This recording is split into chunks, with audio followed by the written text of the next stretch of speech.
Namaste. The divine in me recognizes and greets the divine in you and you and you and you and you. I'm Elder Reverend Dr. Qiyamah Rahman, and I just turned 76. Elderhood rocks.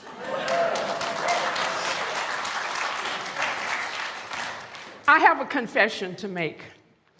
When Taryn invited me to be guest speaker, I innocently asked her, well, what would you like for me to speak on? And she said, moral imagination. My heart sunk. I had never heard the term before. I've heard moral and I've heard imagination, those words, but the term itself, I never heard. But I bravely said yes. And then I went to the font of all knowledge, internet. And this is what I discovered that a definition, a working definition is. Let's see if we can. Creatively imagining the full range of options while making moral decisions that consider how it affects others. Duh. Back in the day, we called that moral courage. So I didn't have as big of a learning curve as I thought I might have. Matter of fact, I was on familiar ground. But I decided I didn't want to just do a sermon talk on moral courage. I wanted to give you some living, breathing examples of Unitarians and Universalists and Unitarian Universalists who rose to the occasion, made the right choices, regardless of risk to life, livelihood. And so, follow me as I introduce you to some of our early martyrs, Michael Servetus and Francis David. In the 1500s, the popular theology was the Trinity, Father, Son, Holy Ghost. But the Unitarians like Michael Servetus and Francis David were Unitarians because they believed that God was one. But that was heretical, so they burned both of them at the stake. Different times, Michael Servetus in 1553, Francis David in 1579. Fast forward to Norbert Chapek. He was a Unitarian minister, pastored the largest Unitarian church in the entire world, the Czechoslovakian Unitarian Church. His liberal religious ideas got him in trouble with the Nazi regime. They arrested him, sent him and his daughter to the Dachau concentration camp, where he was murdered. So we recognize that in 1942, Norbert Chapek was stepping up, rising to the occasion, standing on his principles and beliefs. Fast forward to the civil rights movement. Now, these two individuals you may be more familiar with. Let's see. Reverend James Reeb, yes? And Viola Liuzzo, yes? Okay, good. But I'm going to bring you now across the waters to the Philippines, a name that most of you may not be familiar with. I can barely pronounce it. Reverend Toribio Quamada. He was the minister of the Unitarian Universalist Church of the Philippines. Unfortunately, in 1988, he was shot and killed by the extremist right-wing regime. However, his daughter, Rebecca, assumed leadership and became the first female ordained as a minister in the Philippines, and she continues to be active today. So we lift the both of them up for their moral courage. Now, this next person probably needs no introduction. Henry David Thoreau. How many of us have heard that name before? Okay, we're on familiar ground. He spent a day in jail. Now, considering that he had not paid his poll taxes for 6 years, one day in jail, that wasn't so bad. I don't think he'd get off so easily today. But the reason he didn't pay his poll taxes is that he was protesting the support of slavery and also the participation of the government in the Mexican-American War. So once again, moral courage being exemplified, he was walking the walk and talking the talk, standing on, putting his faith in action, in other words, is how we say it today. 2 African-American blacks that I want to bring your attention to. Gloucester Dalton, 1785, he was one of the signatories of the Gloucester Universalist Church in Massachusetts. And also Amy Scott. I call her the queen mother of Universalism because in 1801, she was one of the incorporators of the first Universalist Society in Philadelphia. So, Reverend Qiyamah, where's the moral courage? Think about it. How many African Americans were Universalists in the 1700s, the 1800s, and the courage it took for them to step away from what was familiar to them into unfamiliar territory, and yet very attractive, obviously, because this is something that resonated for them and they wanted to be a part of it. We're going to fast forward now to 1967. Daniel Ellsberg. Okay? Oh, y'all know where I'm going. So he was one of 36 individuals in a think tank that was assembled to examine the United States' role in the Vietnam War. He was appalled at what he discovered because he greatly admired the draft resistors, being willing to be imprisoned for their position in terms of the unjust war.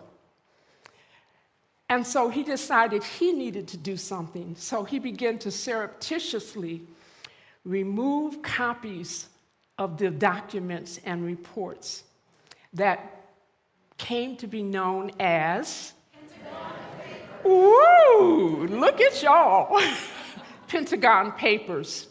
Okay, no Unitarian Universalists yet have entered the scenario. Getting ready to, though. So Senator Maurice Gravel was going to do a filibuster on the Vietnam War. And you know filibusters, you have to have lots and lots to talk about. And someone passed the papers on to him, which is what he filibustered on. But he didn't stop there. He wanted greater dissemination, although the New York Times decided to run a series on the Pentagon Papers.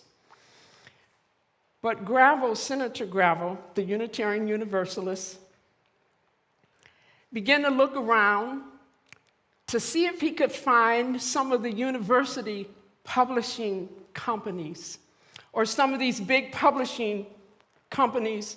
No one would touch it with a 10-foot pole except Vegan Press, the Unitarian Universalist Press. Small but mighty, because they stepped forward even though the financial implications and the political implications were great.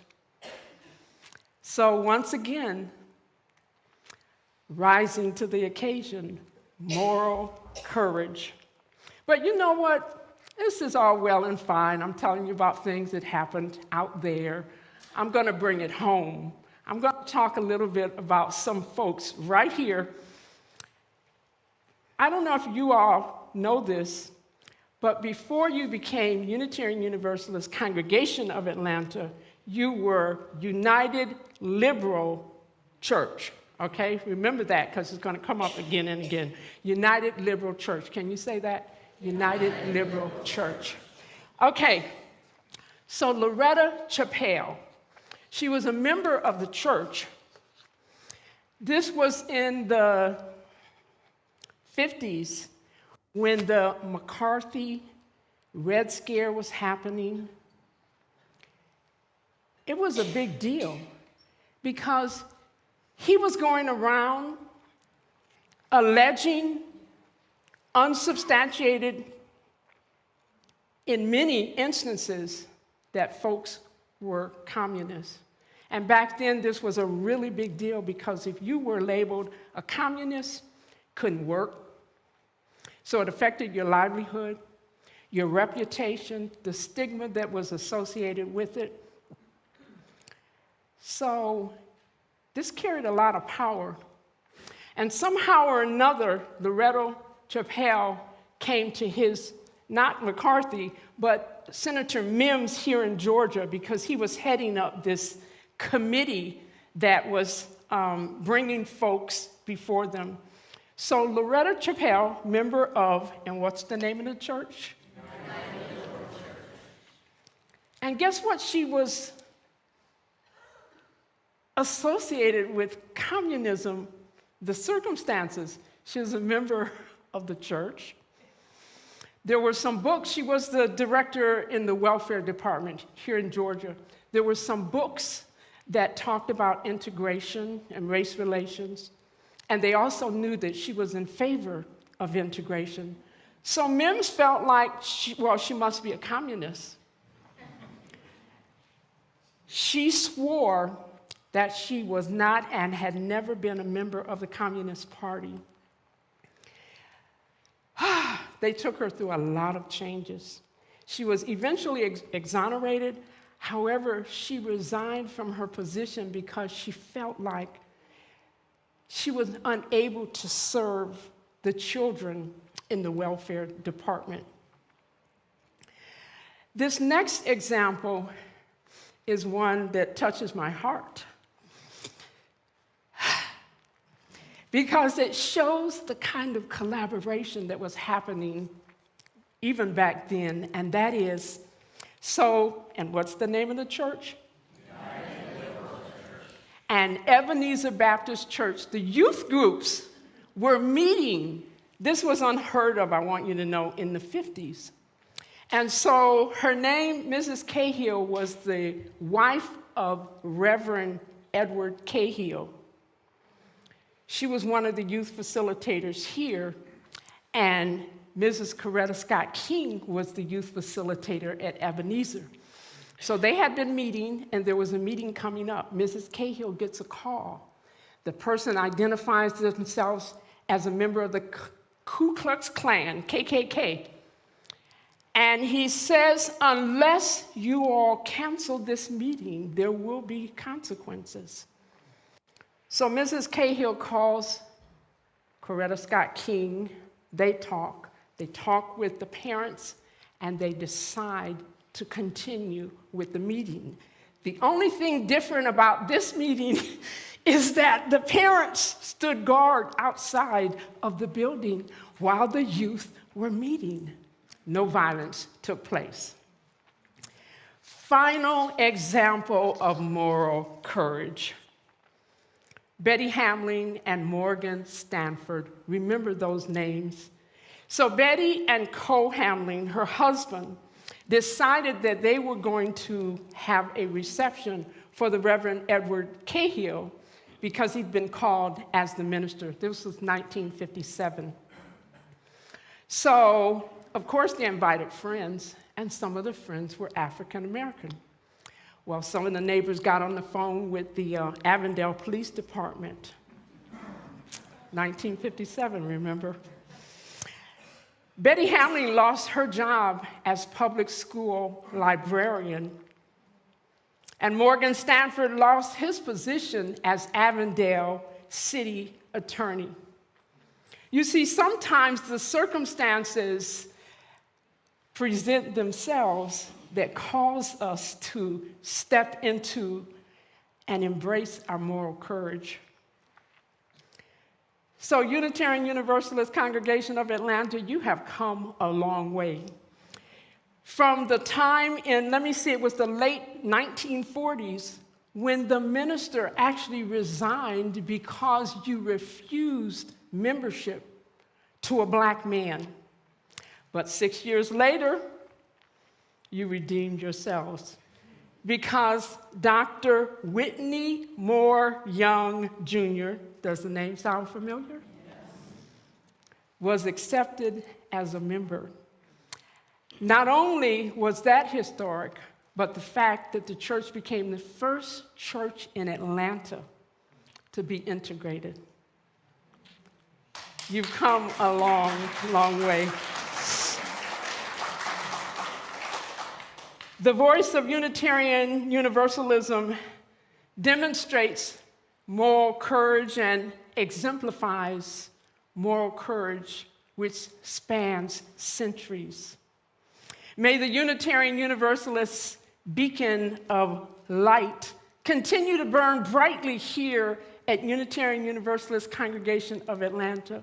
Burn in your hearts so that you are reminded that you are a light unto the world.